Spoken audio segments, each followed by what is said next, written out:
हिंदू धर्माच्या नियमाप्रमाणे आपण जर जीवन जगलो तर नक्की यशस्वी होतो आपण.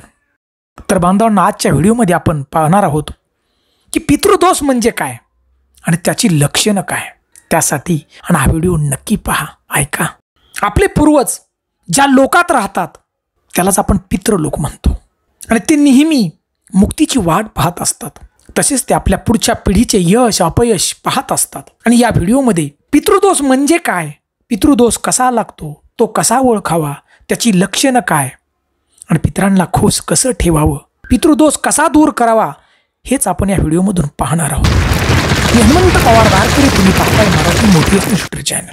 तर बांधवांनो, पितृदोष म्हणजे काय आणि तो कसा लागतो.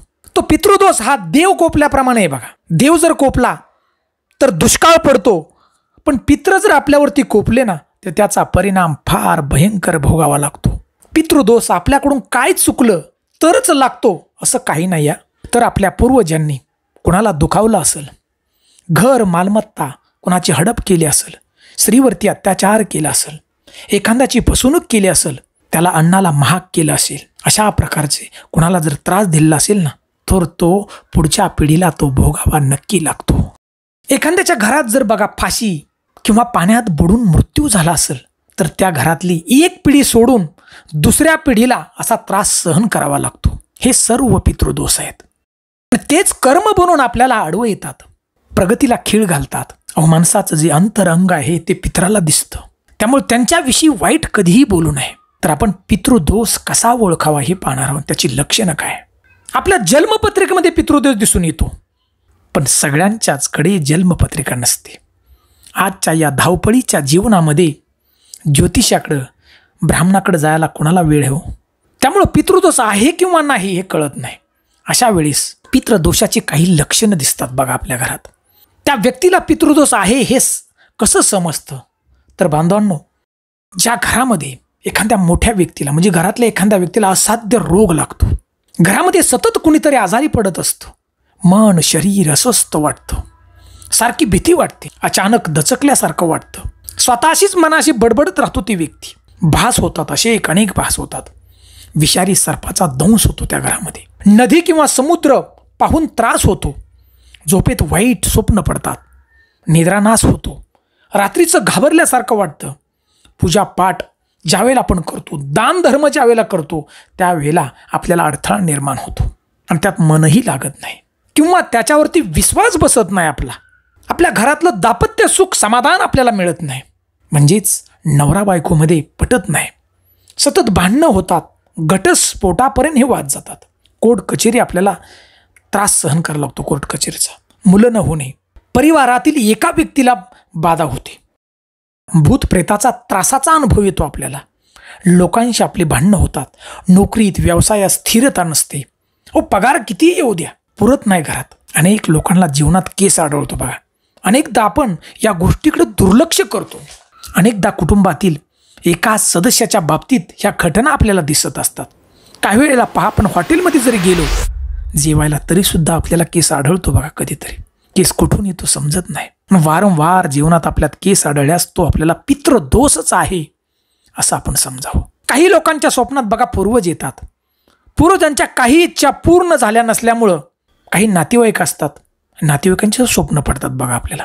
तर अशा व्यक्तीच्या आवडणाऱ्या गोष्टींचा प्रथम आपण शोध घ्यावा आणि पूर्वजांच्या आवडत्या वस्तूंची खरेदी नेहमी करा आपण आणि त्या वस्तूंचं दान करा. हा उपाय. काही इच्छा पूर्ण राहिल्या असतील तर त्या पूर्ण कशा होऊ शकतील बघा आपल्या पूर्वजांच्या, याचा संकल्प करा. अति घेतलेलं काम काही वेळा आपलं फिसकटतं बघा. परिश्रम करूनही यश प्राप्त होत नाही, असं अनेकदा घडतं आपल्याला. अनेक वेळा आपण शुभ कार्य ज्यावेळेला करतो त्यावेळेला आपला अनेक अडथळे येतात बघा. त्यावेळेला आपण समजून जावं की आपले पूर्वज आपल्यावरती नाराज आहेत. अनेक वेळा पहा, गणेश उत्सव, नवरात्र, दिवाळी अशा मुख्य सणाच्या वेळी आपल्याला अशुभ घटना घडतात आपल्या घरात. अशा वेळी आपल्या घरात पितृदोष आहे असं आपण समजावं. आपले पूर्वज नाराज असल्याने अशा गोष्टी आपल्या घडतात. अशा प्रकारचा पितृदोष दूर करण्यासाठी ब्राह्मणांना भोजन घालावं किंवा गरिबांना भोजन द्यावं, ज्याला गरज आहे त्याला भोजन द्यावं, आपल्या पाहुण्या रोळ्यांना निमंत्रण द्यावं, संघटितरित्या सगळ्यांनी भोजन करावं असं सांगितले बघा उपाय. आपल्या घरामध्ये कधी कधी शुभ कार्य होत नाही, लग्न कार्यात आपल्याला अडचण येते बघा. अनेकदा उत्तम स्थळ येऊनही विवाह जुळत नाही आपल्या घरात. बोलणी फिसकटते. काही वेळा बोलणी होणे साखरपुडा ज्या वेळेला होतो आपल्या घरात बघा, अनेक मुलांचा काही कारणामुळं त्या ठिकाणी बघा साखरपुडा सुद्धा तुटतो, विवाह मोडतो. अशा वेळेस पितृदोष आहे याचा आपण नक्की माघावा घ्यावा. तज्ज्ञ लोकांचा सल्ला घ्यावा आणि पूर्वजांच्या नावानं श्राद्ध विधी पिंडदान करावं. पूर्वजांचे मनापासून आपण स्मरण करावं. त्यांच्या आवडत्या गोष्टींचं आपण दान करावं. अशा काही गोष्टी जर केल्या तर पूर्वज आपले आनंद होतात आणि आपल्याला शुभ आशीर्वाद त्या ठिकाणी देतात. खूप लोकांचा अनुभव आहे बघा या सगळ्या गोष्टी केल्यानंतर हे घडतं म्हणून. आपल्या घरातील व्यक्ती जर निधन झाला असेल आणि त्या व्यक्तीनं काही बघा वाईट गोष्टी केल्या असतील तर त्याचा परिणाम हा घरातल्या लोकांना नक्की भोगावा लागतो. याच्यामुळे बघा वंशवृद्धी होते. अशा वेळी पूर्वजांची आपण क्षमा याचना करावी, त्यांचे स्मरण करावं, श्राद्ध विधी पिंडदान करून पूर्वजांना प्रसन्न करावं आणि याचमुळे आपल्या पूर्वजांचे शुभ आशीर्वाद आपल्याला प्राप्त होतात. माझ्या बांधवांनो विचार करा. आपले आईवडील असो, आपले पूर्वज असो, ज्या पूर्वजांनी अपार कष्ट सोसून आपल्याला लहानाचं मोठं केलं, आपल्यासाठी जमीन जतन करून ठेवली, आपल्यासाठी घर बांधून ठेवलं, आपल्यासाठी विहीर खोदली, आपल्याला शिक्षण दिलं, नोकरी लागली कष्ट सोसून, आणि या सगळ्या सुविधा आपल्याला उपभोगण्यासाठी त्यांनी ठेवल्या. त्यांच्या ऋणातून तर आपण मुक्त होऊ शकत नाही, परंतु त्यांचं स्मरण करून त्यांना आनंदी करू शकतो. त्यामुळे बांधवांनो प्रत्येकानं न चुकता वर्षातून एकदा पितराच्या नावानं श्राद्ध करावं.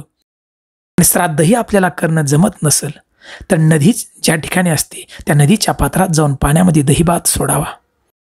ज्या वेळेला घरात आपण जेवण करतो ना, एक घास बाजूला काढा, नम्रपणे हात जोडा आणि त्यांचं स्मरण करा.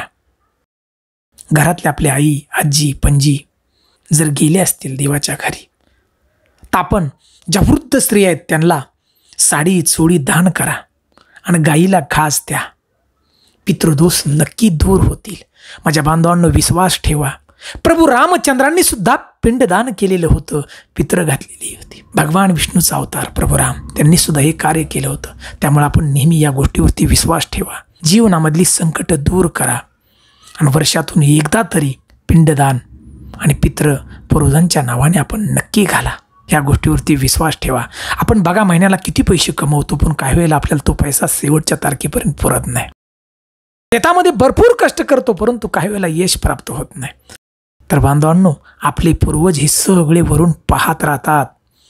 त्यांना अंतर्ज्ञान असतं की मी जे कष्ट करून ठेवलंय आणि माझ्या घरातील लोक काय करतात हे पाहत राहतात, वाईट आणि चांगलं. म्हणून आपण नेहमीच चांगलं कर्म करा. त्यांच्या नावानं काही गोष्टी नक्की दान करा, कारण त्यांनी कमवली कमाई, त्यांचा तेवढा अधिकार आहे त्याच्यावरती. म्हणून ज्यानं संपत्ती कमवून ठेवली भरपूर, बांधवांनो त्यांचं स्मरण राहायलाच हवं. म्हणून आपण पितृ जेवायला नक्की घाला, पिंडदान करा, दान करा गरिबांना. ज्याला गरज आहे त्याला दान करा. आपण ज्याला गरज आहे पोटाच्या अन्नाची त्याला जेवण द्या. आपण बांधवांना ह्या व्हिडिओमधून आपल्याला एकच घ्यायचं आहे की आपल्या पूर्वजांचे अनंत आपल्यावरती उपकार आहेत, त्याची फेड याच माध्यमातून आपण करू शकतो. विश्वास ठेवा. आपला विज्ञानावरती विश्वास असेल तर अध्यात्मावरती सुद्धा नक्की ठेवा. ही माहिती जर आपल्याला आवडली असेल ना तर आमच्या चॅनलला एक लाईक नक्की करा आणि ओम नमो भगवते वासुदेवाय अशी एक कमेंट नक्की द्या, कारण सगळ्यांचा मालक तो आहे. भगवान विष्णूंची भक्ती करा. जय हिंद जय भारत.